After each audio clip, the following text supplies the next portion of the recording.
አብረሽ ጸበል መግባት አለበት። አብርሃም ታሟል፣ ጤነኛ አይደለም። እስከዛሬ ድረስ አንቺ ስታሴሪ የነበረው ስራ ላይ አልገባም ስላልኩሽ ነው ከኔ ጋር እየተጣላሽው። ስለዚህ በመጨረሻም ከአንቺ ጋር አልፈልግም። አብርሃም ጤነኛ አይደለም፣ ታሟል። ስለዚህ አብርሃም የድሮ አብርሃም እንደዚህ አይደለም እያለ ከሶፋ ላይ ስጥለው ነበረ።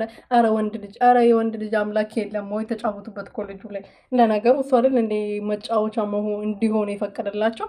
እነሱ ምን አደረጉ? ሩትዬ ምን አደረገች? እሱ ያዘዛትን ነው እየሰራች ያለችው። ስለዚህ ሩቲ ላይ የምትፈርዱ ሰዎች አርፋችሁ ተቀመጡ። የምሬ ነው፣ አርፋችሁ ተቀመጡ።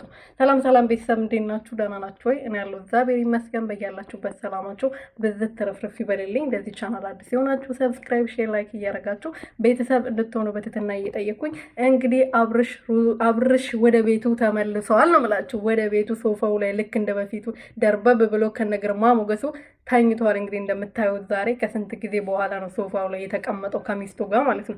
ግን ደግሞ እነዚህ ጠላቶች የሚባሉት ወረኛዎች፣ አሽቃባጦች እንዲቀመጡ ጊዜ እንዲያሳልፉ እየሰጧቸው አይደለም። አንድ ቀን እንኳን በሰላም ለምን ይውላሉ ብሎ ነው እንግዲህ ዳኒ ቪዲዮ ይዞ ወደ ቤት የሄደው ማለት ነው። እና አንቺ ነሽ ያሰራሽበት፣ መተት አስደረገሽበት ነው ጸበል መሄድ አለበት። ጸበል የሚሄደው አብርሃም ሃይማኖት አለው እንዴ? አብርሃም ሃይማኖት አለው። እኔ ሃይማኖቱን እኔ እንጂ አላውቅም። በሃይማኖት ማውራት አልፈልግም። በሃይማኖት ጉዳይ ግን እና ምን እላችሁ ፈልጌ ነው፣ ሩቲን አትንኳት። በየትኛው መንገድ ሩቲን አትንኩብን፣ በቃ ልዕልቷን አትንኩብን ነው የምላቸው እኔ።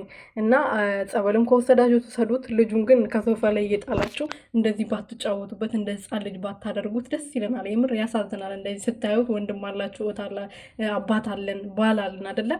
እንደዚህ ስታዩ ያሳዝናል። አንጀታችሁን ነው የሚበላው።